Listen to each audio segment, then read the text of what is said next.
Unfortunately, I'm gonna be the hater on this card. I honestly, I do hate cards like these. 80% of the people were playing the same freaking deck.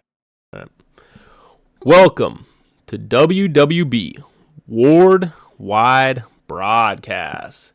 It's episode 34 of WWB. Billy's always correcting me at the end of every other episode. He said I messed it up last time. I don't know. I think I went back and I think I said everything perfectly fine, but we'll take it. Today, guys, we have another special guest. Again, the beautiful Billy Hughes, as always, and then the Synyster D is here to join us. I think a lot of people, actually have probably been waiting a long time to first see your beautiful face too, sir, and to meet you. So, welcome.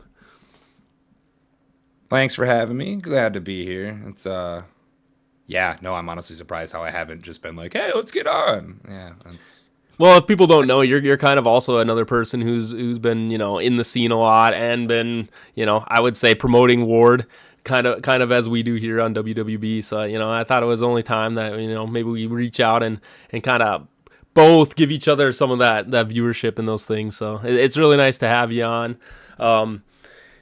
I guess I'll call you Dustin. I mean, that's how I know you. So it'll probably slip in and out. But anyway, Synyster D in the Discord. So if anyone has had the pleasure to talk or to trade with him, I mean, he's pretty active in there too. So with that though, we have a big announcement on the WWB side.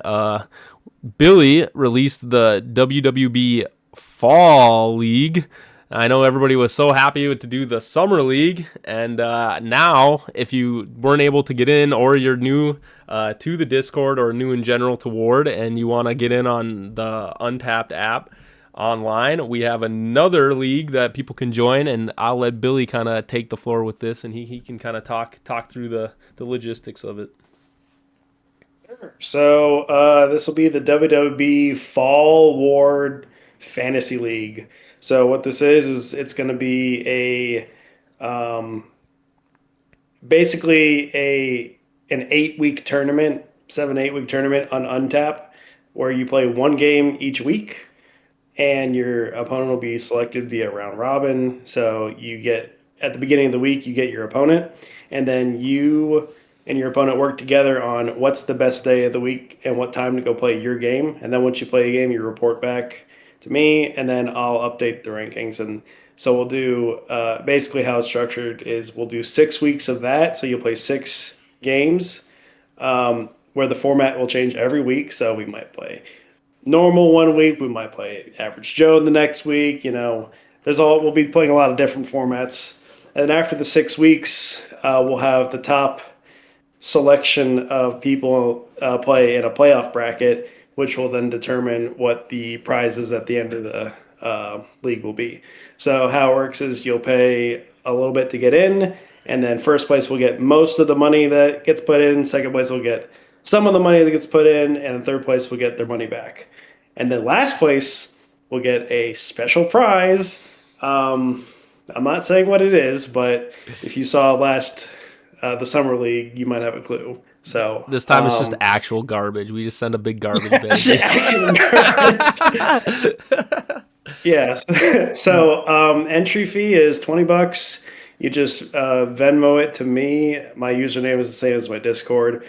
Or if you don't have Venmo, whatever payment method works, it doesn't really matter. And then in addition to that, everybody who plays in the the Fall League will get a randomized first edition Gen 1 card. So it could be common, uncommon, rare, or epic. Sorry, no legendaries to give out. But I'm already laughing. Everyone will get one of those.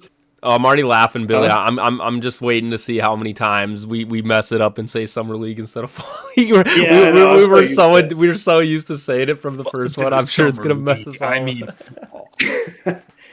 But yeah, so and then of course the other note about this is since it's playing on Untap and I'm not doing deck checks, the fantasy part of the league is like fantasy football. You just draft whatever cards you want. You don't have to own them. It just has to fit the format for that week. So if we're playing average Joe, they have to be common and uncommon. And if there's a special limited ban list, it has to conform to that. So yeah, it should be even from a perspective of everyone has access to all the cards. and you just let the best deck win. Or you could play fun decks, or you could play to lose and get last place. So to summarize, registration opens next week, so that'll be October 13th through October. I'm sorry, no, it opens tomorrow, October 10th through October 17th. Registration ends the 17th at 5 p.m. After that, I'll compile all the people, make up the matchups, and then post the all the weeks and what the formats will be. I'm going to post them all at the same time now, so people can plan ahead if they want to. Ooh, I But like yeah, that. so it should be fun. Yeah, the summer league was a big success. So had a lot of people ask me in the middle of it and when it ended, hey, when's the next one? So here's the next one. It's going to run all the way. So the first match will be October 20th. I think that's a Monday, or the first. You could the matches will be released October 20th. So that week will be week one, and then we'll have 6 weeks. We're gonna skip Thanksgiving, so no need to play a game during the week of Thanksgiving, and then I think playoffs are right after that. So should end about the middle of December. And if there's any confusion, I mean, you guys, Billy made a perfect, nice laid out. Everything is already on, in the Discord. I'm sure we'll post it around too. I mean, if you have any questions too, like you said, just reach out to me or Billy. A couple big points, Billy, I wanted to hit. When it comes to ruling, again, this is pretty casual. It's more for fun. So don't think that as much as, yes, we want to try our best to make sure people are following the right rules and playing the game properly. At the end of the day, this is not meant to be as something super stressful or anything. It's meant to be casual. So again, me and Billy, if you really want to know rulings, I mean, if you reach out, you can definitely reach out to either of us and see if we can answer your ruling questions while you're playing your games. The thing about this is it's all throughout the week, so we might not be available. If we're not available, you and your opponent just decide how you win. If you both have a different ruling, roll a die. Whoever gets higher or lower or whatever the hell you agree on, rock, paper, scissors. I don't really care. You'll figure out how to do it. But at the end of the day, like I said, it's a casual, meant to be fun. So we don't take it too serious. And obviously, just make sure you guys are recording everything. Make sure you let Billy know. Reach out to Billy if you need anything. I think that's kind of the bigger points that I wanted to make. Like I said, just again, casual, and at the same time, don't worry too much about rulings and stuff, and just have fun with it. Enjoy each format of each week. And each week I'll post the full format along with the rules and any of the details that people might not be too sure about. So everything will be explained. It's a fun time. We loved it. So join if you like. But register. What were you gonna say? I'm gonna harass you. Yeah, you do register have to register now. Don't forget. Don't think Don't you got wait. tons of time. Yes.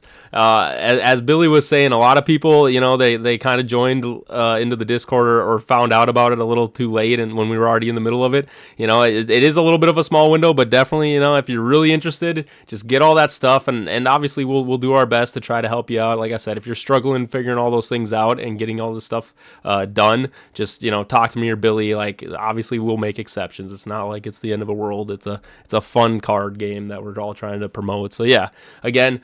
So the WWB Fall Untap Ward Fantasy League. So make sure you guys register, get in and play, and win some money. Get a cool card, and be the last place so you can get a cool prize too.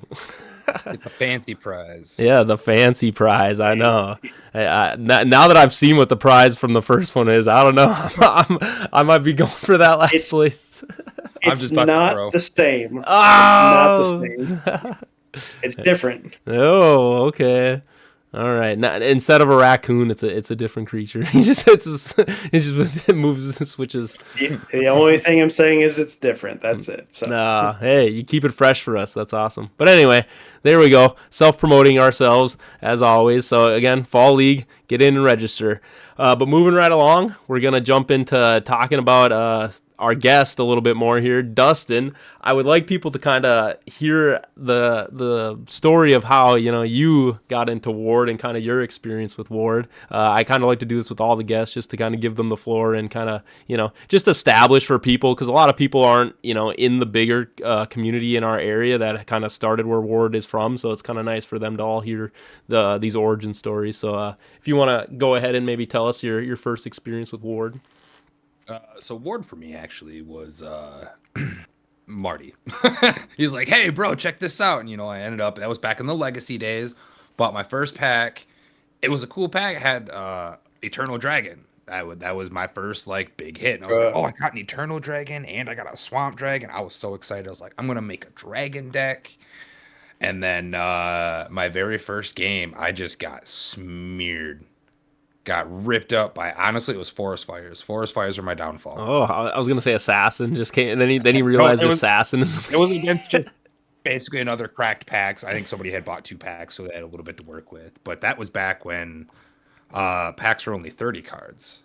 There was no boosters. That was back in the trenches. But no, yeah. If anyone doesn't know, Dustin is from like almost the beginning, I would say, of Ward, right? You're kind of like one of the OG like Ward players that has been around. There was a very small group of us at the time, and every tournament it was the same X amount of people.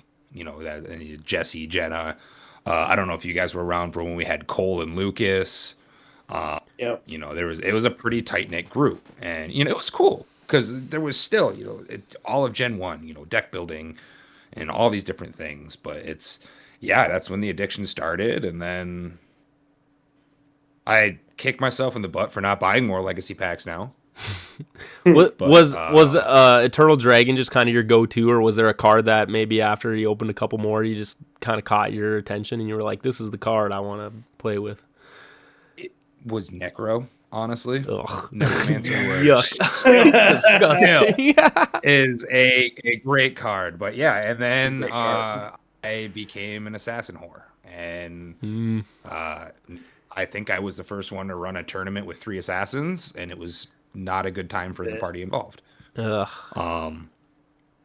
I never got to experience. Oh, I don't want to cut you off, Dustin, but I never got to experience Gen 1 alone with only the Gen 1 cards. And I honestly, maybe like you said, Billy, that might be something fun to do. Is just like give people that experience in one of our leagues with like Gen 1 only. Because like I never actually knew what it felt like to just have to go against like those things by themselves. So it's like, how was Assassin, Dustin? Maybe your opinion of like in Gen 1 or like just those cards alone.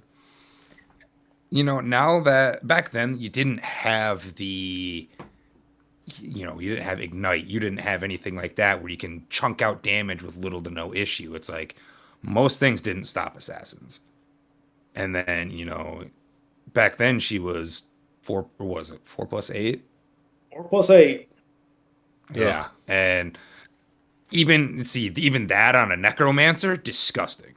You didn't have a whole lot to stop, My go-to was always like get the Necro with the Assassin, or just have an Assassin, whatever.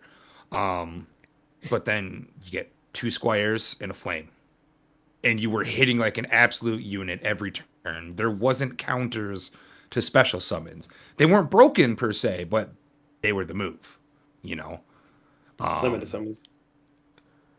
I'm sorry. Limited summons. Special, not redact that. Never said that's. The most annoying thing, I don't know, like I'm gonna go off on a little hairy rant because I'm annoyed that Elkanos get treated so unfairly, and the fact that Squire just exists in this game and just the crazy crap I feel like you can do with Squire just drives me insane. That it's like for people to be like, oh, this card, like I don't know, I personally think it has way too many like interactions that make that card just like so much stronger than almost every other limited summon in the game. Like it annoys the hell out of me. But anyway, we'll save the Squire rant for another time. But anyway, I'm annoyed with that card. He counted towards your HP. Oh, okay. That's going. Yeah, he didn't have that effect. Is what really just sent him over the edge. As just like, why? You shouldn't be here, little dude. Like, oh yeah, he pokes you with a stick for the first little bit of it, and then you give him the club, and he becomes a problem. No, exactly. And next thing you know, you've got your Squires hit a buffed Squire hitting every turn and just disgusting. And it's like, oh, now he takes over. Let me slap this dragon power on him. Now I've got a 12 AL Squire. See, that's what That's what I was about to say too, because like again, came in with Gen 1 and or Gen 2 only, but then eventually it was Gen 1, Gen 2. So like my experience is like, yeah, there's all these like legendary equip cards that you can equip. It's like in my head, I'm just like, besides Flame of the Infinite, it's like what else would you really like run? I guess like as like equipment, like you said, I guess Dragon Power sounds like it was probably a pretty heavy hitter if you had no answer to it, but. Your only large equip in Gen 1, honestly, if you wanted to go like full blown, like I want to kit him out, Sword of Lights.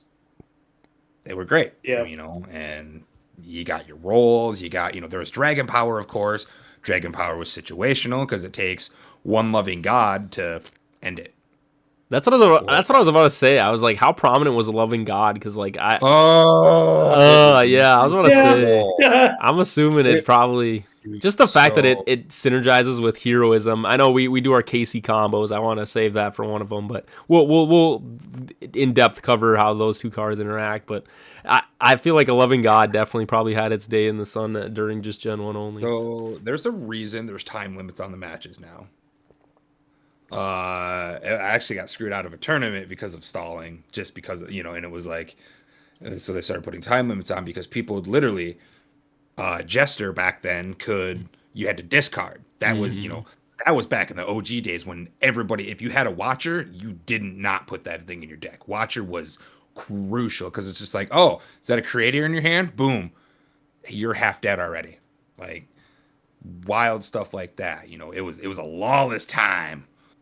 Yeah, a fun time where everyone just has to run little creatures so that they don't just lose instantly by having the cards dragged out. If anyone doesn't know, Watcher on the Wall got changed. So basically, before you could just look at your opponent's hand when you played Watcher on the Wall, and you got to pick a card from their hand and put it in the discard, in the cemetery, I should say. And if anyone knows how Ward works, you put a creature in the cemetery. That's kind of how you win the game. So basically, decks were just discard creatures or any good cards out of my opponent's hand and force them to keep discarding. And as Dustin was saying, in Jester they changed the way his card text was too. He used to also do a discard effect. So, and I think Stone Golem, if I'm not mistaken, was another card. Stone Golem, loving god, a menace. See, now look at them. Now they're just little baby cards. Now no one touches them, Dustin. Don't you just feel terrible? You just watched all these powerful cards just get neutered, and now they just don't do anything these days. See, that's the thing. Is Stone Golem it sucked, but it's like, okay, well now I've got a 5/5, except you're discarding, which that was around the time I was down to less than 10 creatures in a deck. So it's just like, okay, got to discard a magic card, whatever. I get to hit with the 5/5, and then like, you either wrath him off the field or something along those lines, or you just eat the 100 HP and you sack him. Either way, it's like, okay, I dealt with him. I swung for 5/5 for a while, and we're done. I think he was 5/5 back then still. I don't remember. He was 5/5. Either way, he was a big chunky boy. Yeah, and then, like, I think that card is just gonna, and like any further, like I mean, I know we'll get into Gen 3 and all these things. Any like going forward, I feel like that Stone Golem is at some point gonna find its way back in. It just has so much to it that I don't know. I think it's gonna be a crazy card. The main thing that would just piss you off, it was, pardon my French, it was Living Gods, Jesters, and Stone Golems. And that's like the main winning decks were running those combos where either you're going to stall out for this match and I'm just going to win by timeout, or you're going to discard 90% of your deck. Like, Yep. What are you going to do when you can't do anything and you got a Stone Golem there and it's a Loving God? And it's like, okay, well, I either just eat this 100 HP now or I discard half of my hand by the time anything happens. Oh, Loving God's up. Well, here's another one. And it's like, yeah, I can definitely just feel the struggle when you're talking about it. And that kind of I want to get on another point of, so what was your first time meeting the great Billy Hughes? I always find this is a fun question. Do you remember the first time when you met Mr. Billy Hughes at a tournament or just in general? I want to say, were you at the last Gen 1 tournament? Yeah. I think that was it. Was that your first one, Billy? Gen 2 launch. I think that was my first Billy encounter. Ooh. Okay. See, I'm slowly. This is just for me to figure out the exact timeline of when Billy got in. I actually never really have asked him in depth about when exactly he got into Ward, and so this is how I do it. I played a bit of Gen 1 First Edition, and then by the time I had enough good cards to actually play a tournament, it was the last one. Yeah, because that was at Globe. So what? By that time, was all the ban list established and stuff, Billy? By the time you played, or? Oh yeah, it had been established. Yeah, because there wasn't many edits to Gen 1 outside of the when Gen 2 launched. They didn't exactly kill Gen 1, but they all right, this is it. And the only thing that really else came of it was the Hourglass, and then they took off. I'm trying to think. Well, they replaced Undead Dragon for Time Dragon. Time Dragon for Undead. Mm-hmm. And then Swamp. Or no, that's the Undead Dragon happened halfway through the Green Owl packs. Yep. And then Angel happened later on. Yeah. What was that? What was that muck card? Wasn't there some swamp card that got replaced or something? That was a legacy, Sinking Swamp, which actually got turned into Surprise from the Deep. Okay. See, look at all this crazy lore. Like I said, I mean, what was your initial take, Dustin, when you seen the ban list, the limited ban list when they came out with that? What was your, just kind of slowly they added to it, or? So when I came in, there was already a ban list for tournaments and stuff. Oh, okay. So they were already kind of ahead of it before it really there wasn't a lot of tournaments going on at the time, but there was already limited cards. There was Dragon Power, Revival Priest, or not Revival. You mean Dragon Rage? You mean Dragon Rage? Dragon Rage. Yeah, yep. Okay. There was Dragon Power was limited too. Oh wow, okay, that's new information for me. See, I want to make the history of Ward, and so I need to know all these things. So Dragon Power at some point was limited. Why? I guess I'm curious. Just too good. Probably. I mean, realistically, it was the highest stat boost from. Okay. Well, technically double stat boost because you're getting the AL12 out of it. Yeah. What else? Of course, Junk and Mysterious Door, Stone Golem, Watcher was limited. Magic Steel. Yep, Magic Steel, which that's still. That was back in the days when Holy Light and Ghost. You said they were both on there. Visitor already on there too. Yes, Visitor was on there. That was wow. Okay, so they've preemptively understood that it was we don't want all this recursion to be problematic in the game. I mean, I appreciate that. Like I said, it's kind of fun to learn all this stuff because it's kind of interesting where we're at now. I mean, is there any cards now that you see on there with kind of seeing Gen 1, Gen 2 and stuff where it's just oh yeah, maybe these don't really need to be on the limited list anymore? Maybe they're not as crazy. Wrath of the Old One. Oh, okay. This guy's I'm sorry, bro. Billy Simp. I don't care. I want that thing gone. I want to use my Eternal deck in its full glory again. Yeah. Nope. Unfortunately, great again. It benefited my deck too, but I had to be the one to put an axe. I helped put the axe onto that card. So unfortunately I have to take the opposite opinion because yes, as much as I think it is a very fun and unique card, and for card game in general, that is just a crazy card to ever put in any card game in my opinion. But it just lead boots. Oh my! No one ever got to play the counter. Yeah, people just never did. That's fair, Billy. I'll give you that. They never really let the community figure out counters to that stuff, and again, I just think it follows under their aspect of they don't want the game to be played in that way, right? They don't want these things as mechanics. And why'd they make the card? It's still you can still play with it. They limited it. Like I said, it's not that they're saying they don't want it in the game. They just don't want it to be at that high of a level. Like you said, there's still other cards. You still can run Judgment and a Wrath. It's there's still 2 out of 30 cards. They made a counter and didn't let anybody. Come on now. All right. Anyway, we're getting off tangent. Go back to Billy. I need to know what was Billy made it to the last tournament of Gen 1. Okay. And how was that? Were you this guy's going to try to take over the scene, Dustin, or what was going on? No. I I think you were still pretty new at the game. Like, No, I was pretty new. yeah, I've 'cause I only been playing for a remember couple months. That's our fair. conversation started on, I believe it was Yu-Gi-Oh. That's when we were like, Yeah. Just don't tell Marty that the cards look like Yu-Gi-Oh cards. I've heard that's not a good way to go with the Yu-Gi-Oh conversation. well, all I'm gonna say is we've seen the previews, that new look. I like the new look. They don't look I good. do. And when they announced the Gen 2 cards, I said the first thing, and it was honestly all it was the fact that there was the beast, where the symbol was for what type of creature it was. And it's like, that's not a good spot to put that. Yeah. And you know, I get it. Really? The colors weren't, that's whatever. But like, there was some of those similarities. I'm like, man, this is getting kind of close. I And then get it took reviews. It took multiple random people being like, "Oh, this looks like Yu-Gi-Oh!" to really kind of stir the pot on that. I just think, I mean, I don't know if the red border's always been on the cards and stuff, but like, I don't know the way, if it has, I don't know. I feel like that, like, there's a lot of distinction. But again, maybe, like you said, if you're just have general knowledge of Yu-Gi-Oh, but like, if you played Yu-Gi-Oh enough, you're like, oh yeah, there is definitely a distinction between the two, like, at least in my opinion. Yeah, but Dustin, the creature type is not even in the same spot as the Yu-Gi-Oh. I know, but it was. I think it just similar means enough like to the having levels and the something star in that mechanic. gap for the stars, and just like a quick glance, that's what set me off.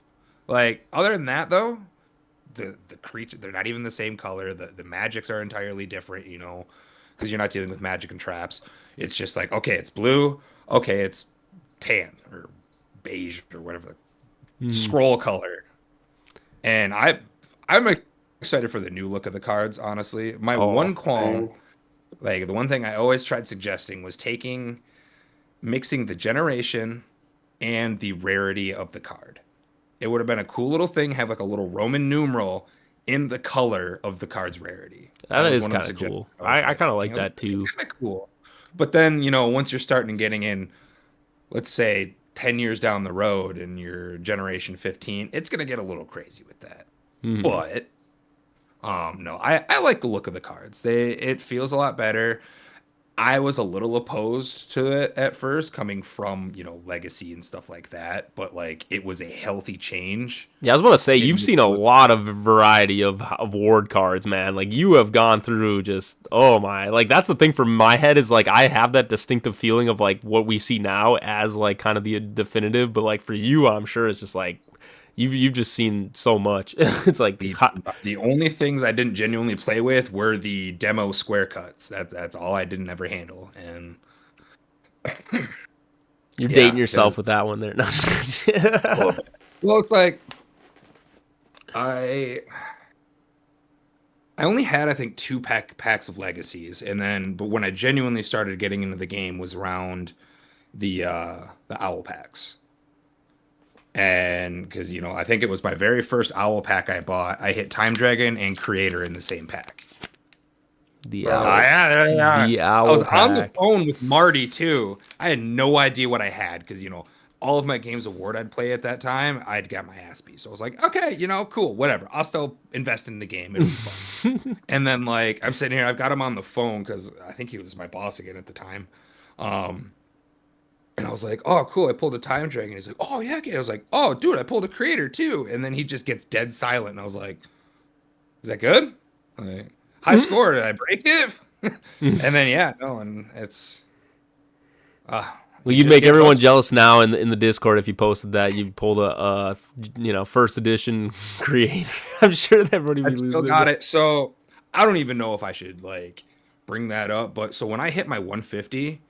I made a request. I was like, hey, can I get all of the staff signatures on a single card? And, you know, a little bit of him and Han, but I actually have a Creator that's signed by every member.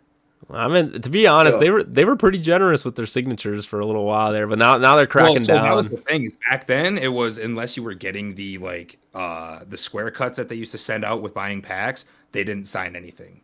And eventually they're like, well, why aren't we? You know, at least Joe and Tom. You know, get to sign stuff. I think there's only 2 cards currently right now, unless somebody else came through after they started like doing signatures. I think there's only 2 full signed cards. Because I think the other one was a Dragon Fox, I want to say. I don't know. It's crazy that you say that because I don't know. I have this. Is this what the I won this at or That one looks of like Joe. yeah? But was this That's is Joe's this signature. what That's a version square cut. of halfling is that? I don't know. It has Okay, those are the demos, the square cuts. okay. Well, don't worry That about was that. that was the OG. Like, That was before they ever made a print. That was For they. anybody not watching and who just listen, I'm sorry. I'm showing off a bunch of things that I have here for cards, but but anyway, sorry. So those were the square cuts you were saying? yep, those are Yeah. the demo cards basically. Like those are Magic. How they have the ones that are just like little white pieces of paper, pretty much. That is that tier. Yep. Hold on And one second. most, if not all of them that exist. Oh, no, I think I have a few that aren't signed. But yeah, it was like if you ordered a pack or two, they'd literally just send you one in the mail, usually signed. Yeah, it's crazy. It was a fun time though. Crazy time. I wasn't as big into it at the time, and then eventually I was like, I'll go to my first tournament. Went to my first tournament, got crushed. Went into the next tournament, got crushed. I think I won like maybe 1 to 2 matches out of both tournaments. I honestly, I got my dude. I got beat up so much through like the early tournaments. The honesty of then just getting your butt Oh, dude, it was so bad. And I learned, but that's when I learned like revival priest and entries interaction. That screwed me out of a tournament. Like I had a creator because I used to run assassin and creator. And like I had boom, creator on deck ready to go. It's like, all right, I'll revival priest this to get it out and we'll win. And then it's like, oh well, no, it doesn't work like that. I was like, oh. Okay, so I had to sit there and just wait out the entire game while my entry got ripped apart. And it's like, well, that's a great way to end a tournament. Oh, I see what you're saying. So you played Revival Priest, but then it can't move I couldn't entries, again. So then it just sat on the field. It's immune. It's immune to magic. Yep. That's rough. So it's like you can still play it, but nothing's gonna happen. Nah, that definitely some hard lessons to learn. You had to kind of pave the road for all the knowledge we have now. So you know what, we all appreciate it. Speaking of moving down the line on the historical list. Then eventually I started in Gen 2, like you said. Gen 2 happened, and that I would say that's kind of when the new growth of the game and you get some more people. That's where the one and only Harry D also joins in. I meant Tyler, obviously he's been on our podcast.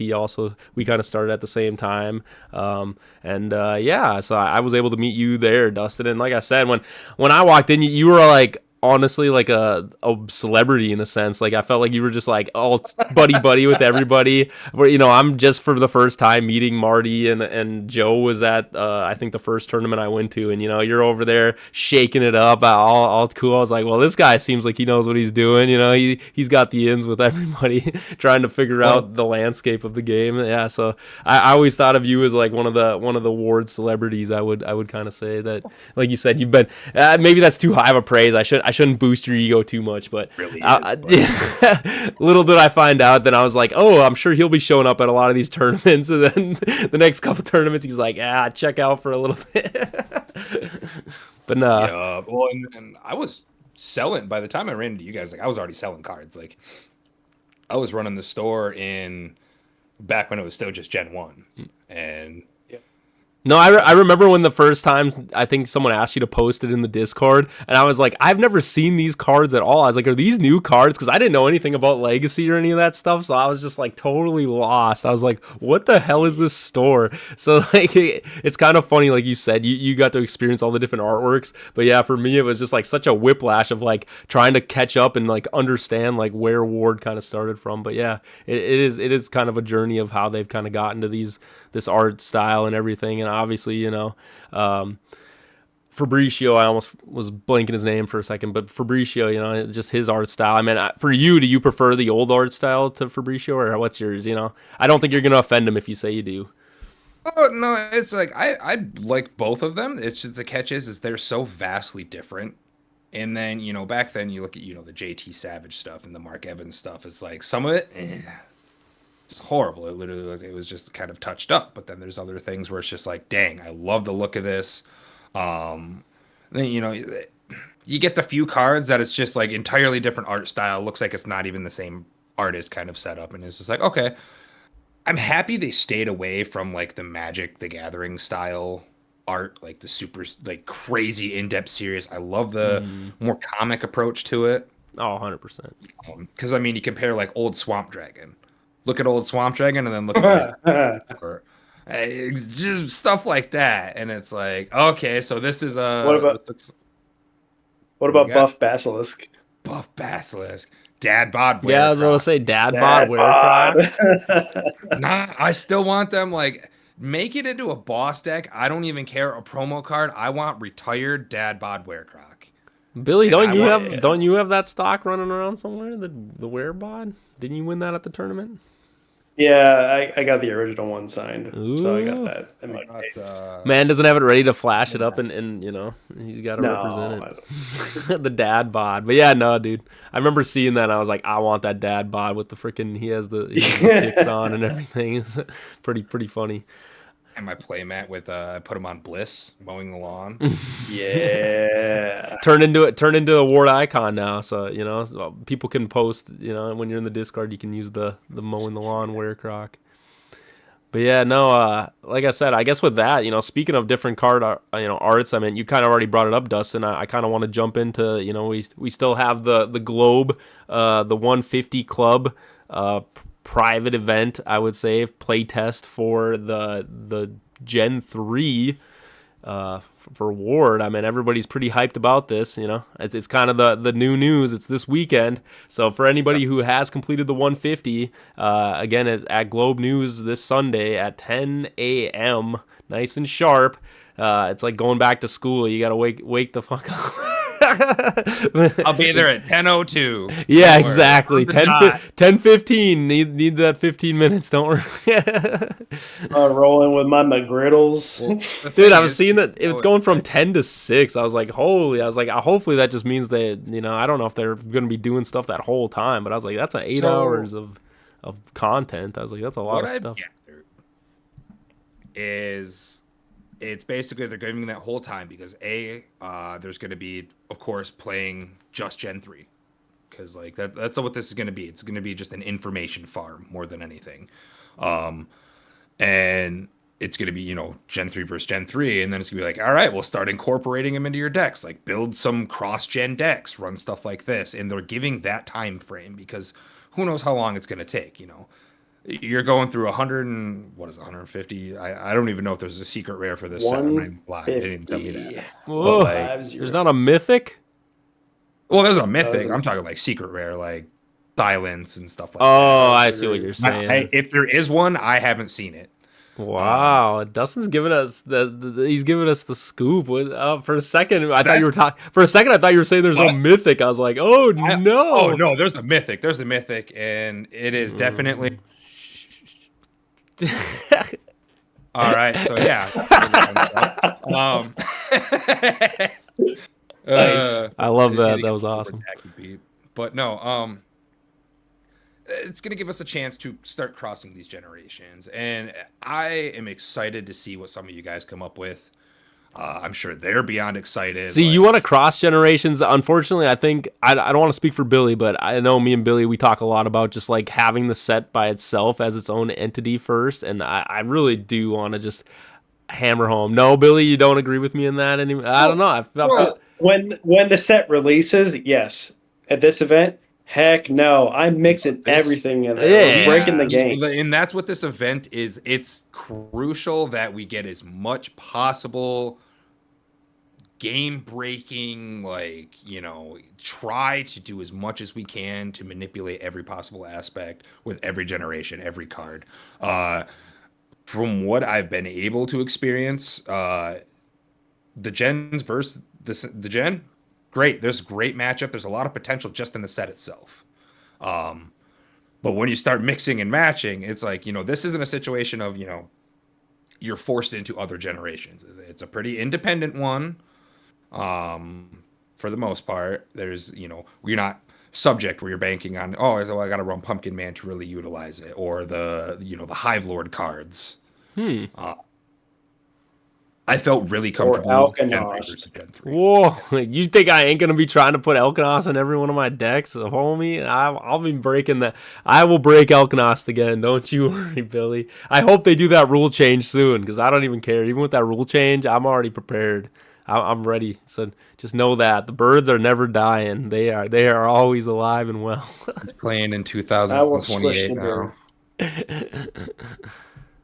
Nah, dude. Honestly, that's awesome. Like I said, I don't want to give out too much. You know, I appreciate all that. I'm not gonna give out too much. Yeah, I appreciate all you said there. I mean, if anyone can't tell, Dustin has definitely got a little bit of ins with what's going on. So he's definitely a fun source to talk to. So if you guys ever, like I said, you're bored in the Discord, just start asking Dustin some questions. I'm sure he'll love to tell everybody everything. So, but anyway, again, 150 club. Sorry if you're not in it. Next year, maybe get in it for Gen 4 or whatever. Good scrub, just get 150. Get the one. Hey, no. I'm just saying it's a high honor. I'm not gonna lie. I mean, I would say it's probably a pretty big commitment if you're getting all 150. I don't think anyone's ever told me once they get 150 cards for the Gen that they go, oh, that was an easy accomplishment.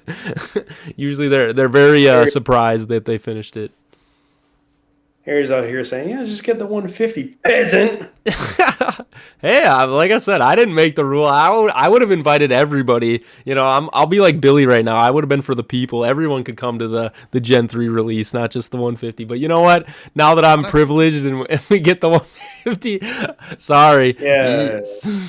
Hey, we need to inspire the next generation of war people coming in, Billy, that they got something to look forward to, you know? So that's all it is. No, I mean, honestly, like collecting the 150 has two main benefits. The first one is you get a sick playmat. The second one is you get to do the early play testing. So this is the benefit. So I'm glad to be doing it. Mm-hmm. Honestly, with the Discord now, I wish I had that when I was going for my 150. Like that was Discord was a game changer for the collecting scene. And, oh yeah, 100%. Now that it's just keeps blowing up, just constantly getting new people in there, and like there hasn't been any negativity to the amount of influx of like new people to work and trade with. All these trades have gone well. You know, if people are looking for cards, obviously it's not always oh yeah, someone's got this, but give it time. The foils are proof of that it's not the magic solution. But if you're listening to this and you're not part of the Discord, just join the Discord. You know, I get it. It can be a lot. It can be intimidating to be joining Discord. It's worth every bit of it if you're looking to get into Ward more than on just an extremely casual level. No. Even if you're just on a casual level, the Discord's a fantastic place to go. No, it's piggyback off that 100%. And like you said, I think the biggest thing with Discord is like a lot of people just sitting there and just kind of to hear the information going on through it. It's not, no one, like you said, if you're intimidated, it's like, yeah, just give it a couple times, a little bit of time, join it, just kind of sit there. Everyone's going to be inviting. I think almost everyone who enters in there, people are always just ready to answer their questions, ready to just be like, hey, want to chat, want to figure this out, here. Tell me what, your favorite card was, what your collection. That's usually my favorite question I like to ask people, Just give them something to be like, hey, it's a fun time. And like you said, the Epic Polls channel, I have to plug this, man. Some people, like you said, it's like you get to, like, celebrate your poll with the whole community. And I think, like, if anybody knows having a birthday with, like, a few friends is fun, having a birthday with, like, a whole bigger group, even more fun. You just everybody's celebrating with you. And so I would say it's the same thing with that in the Ward Discord. So yeah, I appreciate the plugs. So yeah, get in the Discord, subscribe the video too, and let them all know. Dustin, how close are you to your foil one for Gen 2? Where are you at? You want to know the good news or the bad news? Give me the good news. I was at 3. What do you mean was? Bad news is there is some that's lost in translation, and I'm now back to 5. Waiting on mail to do its thing. Ouch. Yeah. Dang. But the nice thing is I know the location of 2 of them, and that is Casey. I know he's got 2 that I need. I've got 1 that he needs, so we're gonna make some magic work. I'm yet to ever see a lead boots be pulled. Yeah, for real. Hey, on Gen 1 side, it's the old god. I don't even think I've seen a foil old god pulled at all. Yeah, But for real. I'm sure some young little 4-year-old or 5 that went to one of these Gen Cons and they literally just cracked like 2 in a pack or something, and they're both just like non-existent. It's fine. Don't worry about it. We'll cry a little bit on the inside. One of these days. Okay, real quick, Dustin, list off the ones you need. Maybe our viewers will help you out. Oh, I hope so. So most of them are the low rarities. We have Time Melt, Magic Watch, or not Magic Watch, I'm sorry. Time Melt, Lead Boots, Demonic Turtle, of course, because that's going to be the one that'll haunt me. Actually, no, Casey has that one. And then we have, let me just pull up the rest of the list here. Metallic Bone, and then Bull Power. Oof. Okay. But it won't be bad. You know, as I said, I know Casey has 2 of them. I'm happy. So I reached out the Dice Tower guys, and one of the Ward ads actually pulled one on the Ward ad. Ooh. Like, yeah. So I emailed them. I was just like, yo, okay, so here's the deal. I need that card. And bro reaches, I was like, dude, I will hook you up. Like, I will send you so much stuff. I don't even care. And he gets back, he's like, well, I don't even remember pulling that one, but like we're still gotta film our content, so I'll get back to you after that. And it's been like 2.5 months now. And I'm no! All right, and then Terhamke came in clutch, hit the Let's go, dude. List, and can we take a second? Like, what is that? I want to appreciate his pulls, and I need to send him boxes. He opens 2 boxes and pulls like 14 uncommon and common foils. Like, what is that? Like, can I get that? I opened up like 4 or 5 boxes and don't pull no. You cannot. You can, Mr. 3 creators in a box. I didn't want to say it. Your box. I didn't want to say. I witnessed it, and that was traumatizing enough. Yeah, Dustin was there live. He was there. You know what the sad thing is, Dustin? I literally went upstairs before I even opened that box, and I said, and you know, Casey, Billy, and a couple others were up there, and I was just like, hey, I'm going to be opening this box down there at the booth if anyone wants to come join. And nobody showed up. And then Dustin and Zach, out of anybody, show up right at that moment as I'm cracking, freaking out. All these people who are just first time, you know, at the Ward booth. They're like, what the hell is going on? And I'm just screaming like a little girl. There was like, even just that one day I was there, I'm pretty sure there was like 6 creators that were pulled. Oh, it was a good day. I saw another one by a guy just out of a booster pack. Got it. Because I remember there was the 2 guys that were in front of where I was. He was just like, oh, yeah, it'd be really cool to pull a creator. Opens his first pack, pulls a creator. I'm just like, all right, cool. All right. I got excited. I hit like a foil creator's gift, and I was like, it's kind of cool. And then I hit the foil gloves, and I lost my mind. That was... See, I don't know how, Dustin, I see you buy boosters and stuff. Dude, my head, like, that's the thing, too. In my head, I'm like, oh, yeah, like, people pull things out of boosters, and then I buy a booster box, and I get, like, 1 legendary, and I'm just like, yeah. I was like, as cool as it might feel to pull a creator or, like, an undead king out of, a mythic out of a booster, I'm like, I don't know, man. I can't. It hurts my head to even want to, like, I don't even want to think about it. Double legendaries, yeah, but I mean, it's just like the amount of actual hits from that, like compared to how much I buy. Because like with us around here, I'm trying to get it, you know, at the Lucky 7 general stores. I'm just trying to get stock moving so that we realize, oh, that's a high selling product, so like let's stocking it more. I want to be able to go and buy a starter pack at a gas station. Pipe dream potentially. Every once in a while they'll carry them, but like. Nah, dude, Walmart. I want to go to Walmart and I want to see Ward have its own little section on the card things. Not that I go over to the card section much, but hey, if I know it's there, you know I'll be over at Walmart. I'll be grabbing the whole section and walking away with it. We're going to be fighting over Pokemon, and I'm just going to skirt by him and grab a box of Ward and be like, all right. Yeah, and I'm going to be that guy walking out with a whole card full of just Ward cards, and people are going to be like, what the heck is going on with that guy? Give me that Sam's Club discount. Let me buy a pallet. No, exactly. Anyway, I think we're gonna move on. I have a fun segment. I called it Magic Card Debate, but I think something that we haven't really done on WWB, and I wanted to have your take too, Dustin, with it, is the different kinds of magic. So we have, we talked about in like average Joe format, how you kind of have to use different, the standard magic, the infinite magics, all those things, equip cards. And I kind of wanted us to all talk about what we think potentially is like, the strongest to like the weakest of like where we think like magic cards kind of sit as Ward stands at this moment. Oh yeah, Billy, that's right. We're all gonna take a stance and talk about it because I'm excited. I'm excited to go. So everybody, so like kind of get in your head, creature or not creature, equipment cards, field spells, Obviously, Billy, we probably know which way he's going with you got Flash, you got all these different kinds. So No idea what you could mean. so anyway, we're all gonna talk about what we think are the strongest Magic cards in Ward as a a general like genre of like the Magic cards. Like I said, like you have like standard. I like I said, this isn't really something that we've covered, so it's like standard field spells, Flash. So anyway. Who wants to kick it off, or you want me to tackle it first? My opinion on what the strongest Magic cards in the game are right now. Lead the way, Capitan. Okay, all right, I'll start. So for me, I'm gonna say this might be a hot take. I'm gonna say field spells are the strongest Magic cards in Ward right now. All right, you want me to rip it?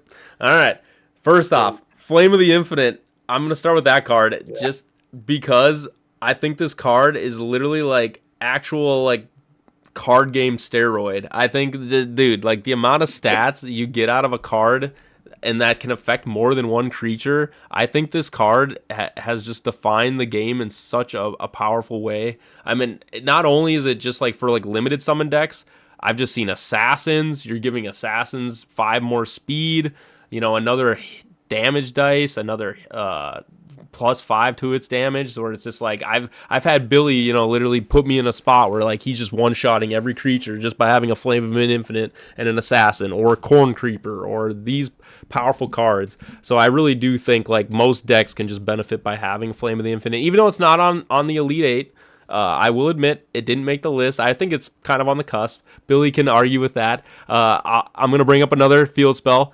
Foggy Night, and on top of that, Time Melt. Now I think we've seen these cards are very, very impactful in the game of Ward, where like can shut down total play styles. I mean, I know I've heard stories of Joe running a deck with a bunch of negating cards, and someone just played Time Melt, and he just didn't have a negate or whatever at the time, or they just played Scroll of Silence. And after that, it's like your whole negates are just basically washed. So if you didn't bring any destruction, very powerful cards in the game. Like I said, Foggy Night, I don't have to explain that one. Shuts you out of everything but equipment cards. I think it also very powerful field spell. We were talking earlier, Loving God. I think a Loving God in some scenarios is also could be a very powerful field spell that is played. And so as much as it might seem like not a lot of field spells are played, I also do want to throw out a little bit of a shout out for like Dragon's Bane, what do you call it, Exorcism, Bug Spray, Holy Light. Like, again, maybe some of them don't see as much play, but I do think there is room where these cards in the right spot can be like some of the most powerful cards that exist as like just field spells in general. I also have to throw out Reverse Polarity. There's a couple ones, Frenzy, like as we found in Average Joe finds a place.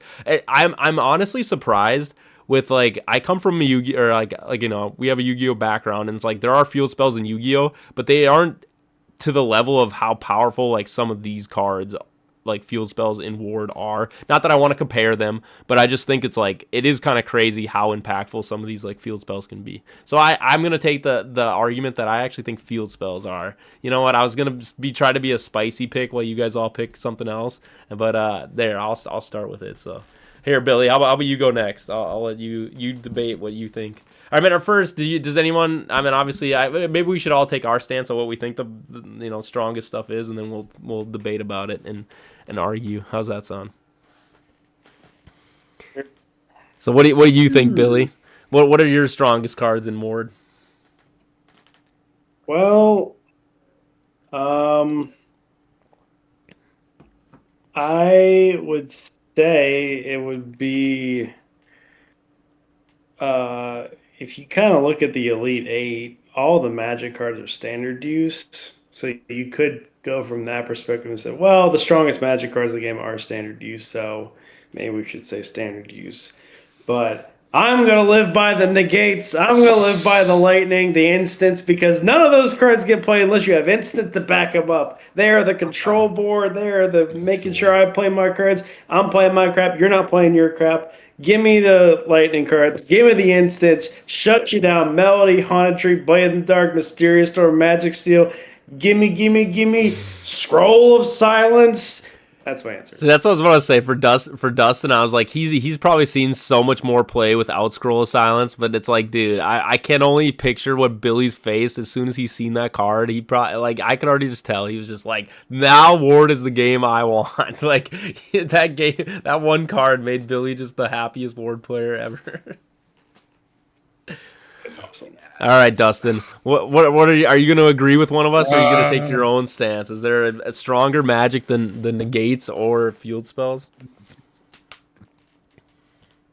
So overall, like progression, the field cards are definitely up there, but negates for me, coming as this may just be the veteran talking, but negates have been bread and butter for me for such a long time.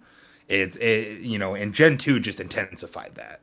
You start getting into the things, especially now that we can start stacking negates. You look in, oh, boom, I'm going to lightning strike you. And then now that, there's a chain going on and stuff like that, or, you slap out Haunted Tree and then they negate. And as you're like, all right, well, I'm going to start a whole separate chain with Hellhath. Boom, you're immediately down. And then we're still going to continue this chain over here. Melody, in my opinion, Melody is the top React card. It's the end all be all. It's like the two. Scroll sounds better. Okay, but that's the thing though. It's still really strong. I mean, honestly, I have a hard time trying to put a different negate in my deck than Melody. Like you said, if you're not running the Scroll of Silence, like I think Melody, like you're saying, that's number 2. This is where I get worried. It's like when you make these cards that have these multiple functions, especially like you said, it's like, in my opinion, that is like the closest to like blue, like Magic, like the blue, like negate cards that exist, where it's just like shuts almost everything down in the game. A Melody will always go over top of a Haunted Tree. A Goblin Tricks will always go over everything else for Magic Negate, besides the Scroll, because Scroll is just the end all. Okay. But like, I prefer Goblin Tricks just because of its dual utility. One Goblin Tricks for me, granted, it does have a proc to it, but that's a negate or destroy. I've taken many a match from being like, oh, you're reacting, well, I'm going to let it go through, and then I'm going to hit it with the Magic Destroy, and then I'm going to play a Hellhath on top of that and take half your HP. Or not half, but yeah, it's going to do Hellhath things. And then on top of that, it's like, yeah, cool, I'll take your Magic card, that's fine by me, but your Flame's gone. Or, this card's gone. Your legendary equip gone. And it's Goblin back in the day. That was standard. You had 3 goblins, or you were just playing too risky. That was Dragon Rage too. Honestly, a huge game changer when it came to that was Magic Eater. Gen 2 really flushed out how good destroy cards were. So you really think Magic Eater? Do you think that card is over Twister, or like, I don't know? I feel like Twister's nice, but the catch is so back then I was running double flames. Like I'd always try to have at least 2 flames on the field, and when all of your field, your Magic wipe cards took you out, it's like boom. All right, so I can get rid of all your stuff, but I'm eating a lot from it. And Magic Eater really changed the game on that, because you had Dragon Rage, which that was cool, but you also took the hit. You lost all of your setup that you were going. Well, it sounds like I need to duke off against 2 control players, two control duelists that both like to try to control their opponent to stop them with it. So that's the thing. Yeah, except you said Foggy Night, Time Melt, Frenzy. Those are control cards too. They are, but like you said, I think they're just very powerful control cards, especially Time Melt, where it doesn't have a time requirement built into it. Like I think Time Melt is just. The more I think about that card, it is kind of crazy.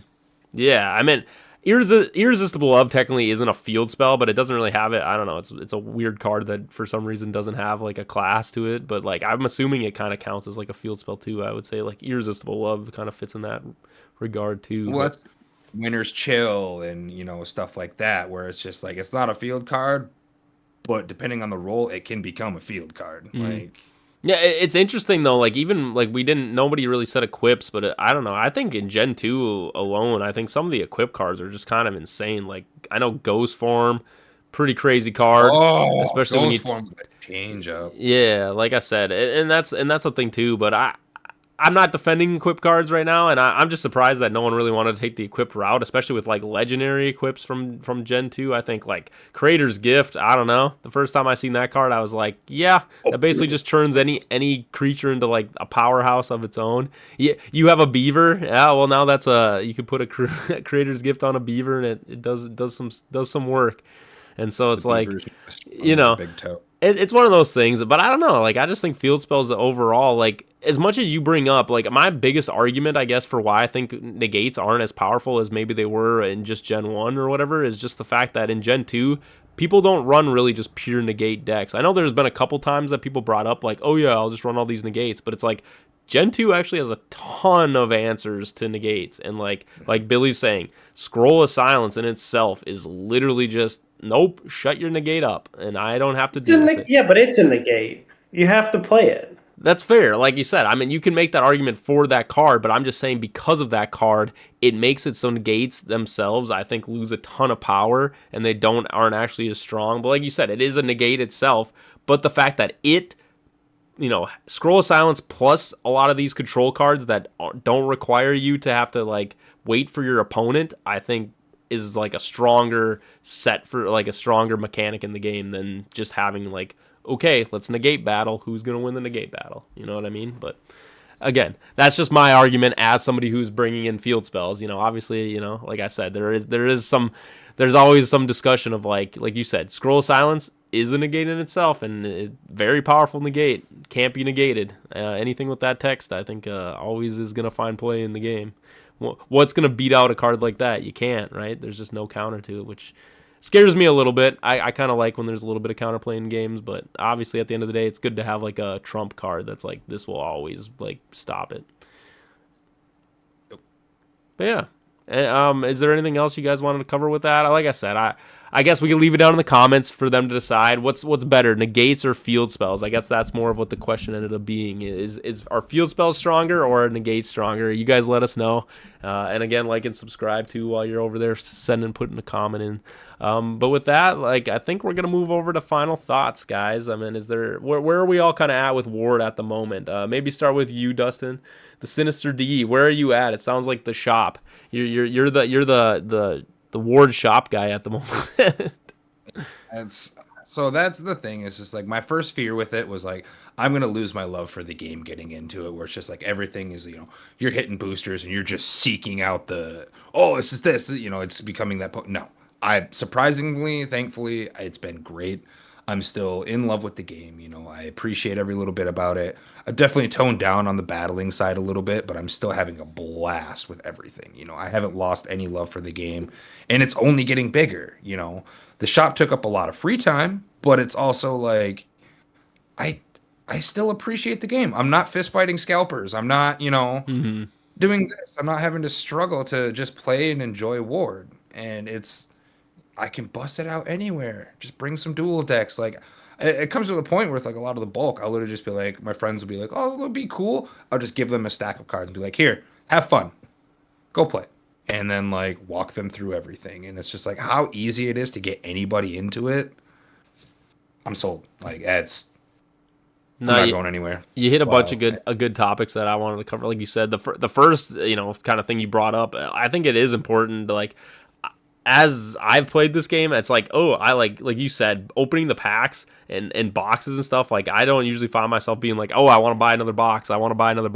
And like, I do see some people get a little discouraged. They open up their first box. They're like, oh, I only got like 3 legendaries out of there. And it's like, if you actually look at the rates, that's a really good box. Like, there's times, I'll admit, Billy and me talk about it all the time. There's times you open a box and you get 0. It's like, you honestly, like, I think there are pretty good pull rates to be on, like, when you open a box. But I do get the commitment. It's like, if you want to get super invested in this, I would say, yeah, sometimes you buy a pack. But even then, like, I think the value, like $20, $25 for a starter pack. It's like, to get 35 cards and 8 of those slots have a chance to be, legendary, mythic, rare, all that, like epic. It's, I don't know, like, in my opinion, I think the value of Ward is like at a very good spot. And like you were just saying, it's like getting people into the game. I feel like, yeah, I've had the easiest time. I'm like, here, as long as we got dice around, we can play this game, man. Like, let's just get it going. And yeah, dude, I think everybody at all ages, just, it's like there's something to it. And I think the Ward staff really hit it on the nail when they made this game of like, oh yeah, this gives me that feel of like I can just play this at any point. So yeah, no, I really like what you're saying there. The starter packs were huge for that. It's rip a pack, boom, you immediately got a round to go. Like, you just don't get that, because it's like normally if you're buying that many cards, you're either buying a bunch of boosters or you're buying a pre-con deck that already has a structured, like, all right, we're going here. It's not just a, hey, let's go have a, hang with the boys. Let's go rip some packs and just battle with them. Out the gate, boom, ready to go. And right, don't look at what you got in the deck. You just shuffle it up and you just get it ready to rock. No, dude, I totally agree with you. I think that is like a really fun aspect to Ward, where it just like keeps that fresh mentality where it's like, I don't know what's in my deck and I'm just gonna have fun and try to work with whatever I got. How about for you, Billy? What's your final thoughts? Final thoughts is register for the Fall League. October 10th to October 17th is the registration window. Be a lot of fun, and it's on untap.in. If you have not played on Untap, my post on Discord has a link to how to build a deck and how to play. And also, if you need, there's a bunch of us who play. Just ask, like, hey, can someone walk me through Untap? Be happy to. I'd be happy to. Harry be happy to. Anybody would. So get registered, get in the Fall League, and get you a first edition card and have some fun.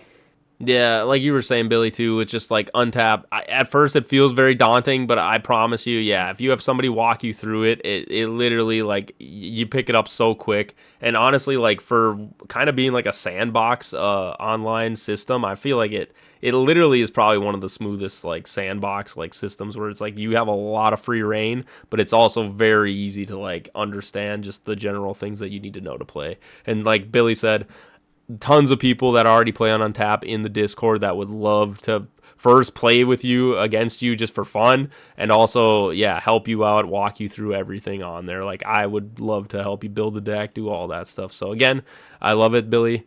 WWB Fall Ward Fantasy League. Make sure you register.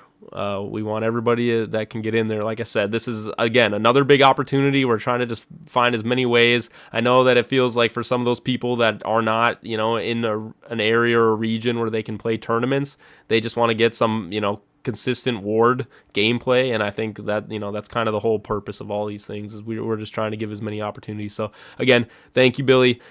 I appreciate that you throw these leagues on. You take on a lot of that work, and so it's definitely a very fun experience. So again, everybody get out there and register. With that, like you said, I mean, that's kind of where I'm at too. I can't wait to come on the next episode and talk about Gen 3 potentially. I don't know how much they're gonna let us spoil, or hopefully I think at that point they're probably not too tight-lipped about it. They're gonna expect that people are gonna want to talk about it after doing the event this weekend. But well, I'm curious. We're not going to be able to take pictures, but I mean, we'll be able to talk about it. I think. Exactly. No one's going to stop talking about it. Like I said, I'm not going to be able to stop myself from wanting to talk about it. But anyway, so we got the sneak peek. Like I said, register also. Don't forget to register for the league. All these fun things coming up. But with that, guys, again, episode 34 of WWB. Thanks for joining us, and we'll see you next week. Peace. Later.